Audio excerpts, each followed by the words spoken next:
மக்களே, பிக் பாஸோட இன்னொரு ப்ரோமோ தான் விட்டுருக்காங்க. இது கேப்டன்சி டாஸ்க்கை பற்றினது. நேற்றே பிக் பாஸ் சொல்லியிருப்பார், கேப்டன்சி டாஸ்கில் கேப்டன் ஆகணும்னா மொத்தம் 3 ரவுண்டு ஜெயிக்கணும். அதில் முதல் ரவுண்டு நேற்றே நடந்து முடிஞ்சிருச்சு. முதல் ரவுண்டு என்ன நடந்ததுன்னா, பால் காய்ச்சறது. அதில் மொத்தம் 12 பேர் பார்ட்டிசிபேட் பண்ணாங்க. அதில் 4 பேர் எலிமினேட் ஆகிட்டாங்க. மீதி 8 பேர் தான் இருக்காங்க. அந்த 8 பேர் இன்றைக்கி நடக்கிற 2வது ரவுண்டில் கலந்துப்பாங்க. அந்த 2வது ரவுண்டில் என்ன வைக்கிறாங்கன்னா, பெருசாக ஒன்றும் இல்லை. அதாவது நேற்று பால் காய்ச்சினாங்க, இன்றைக்கி துணி துவைக்கிறாங்க. ஒரு ஜீன்ஸ் பேண்ட் இருக்குது, 2 ஜீன்ஸ் பேண்ட்டு. அந்த ஜீன்ஸ் பேண்ட்டு ஃபுல்லாக அழுக்காக இருக்கும். அதை யார் ஃபஸ்ட்டு போய் எடுத்துகிட்டு வந்து அங்கே இருக்கிற டேங்கில் இருக்க தண்ணி எடுத்துகிட்டு வந்து அந்த தண்ணியில் போட்டு துவைச்சி காய போடணும். அதில் யார் ஃபஸ்ட்டு அழுக்கே இல்லாமல் அந்த பேண்ட்டை துவைச்சி காய போடுறாங்களோ அவங்க தான் வின்னரு. இதில் மொத்தம் 4 பேர் எலிமினேட் ஆவாங்க. மீதி இருக்கிற கடைசி 4 பேர் தான் நாளைக்கு நடக்கிற ஃபைனல் ரவுண்டில் கலந்துப்பாங்க.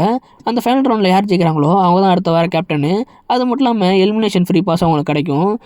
இப்போ அந்த டாஸ்க்கும் ஸ்டார்ட் ஆகிற மாதிரி காட்டுறாங்க. ஸ்டார்ட் ஆகணுன்னு எல்லோரும் ஓடி போய்ட்டு பேண்ட் எடுக்கிறாங்க. அதே சமயம் தண்ணி எடுக்கணும். அப்போது நம்ம விஜய் பார்வதி என்னென்னா, பேண்ட்டே எடுக்காமல் நம்ம கெமி கூட தண்ணி எடுக்கிறதுக்காக பக்கெட்டில் சண்டை போட்டுக்கிட்டுறாங்க.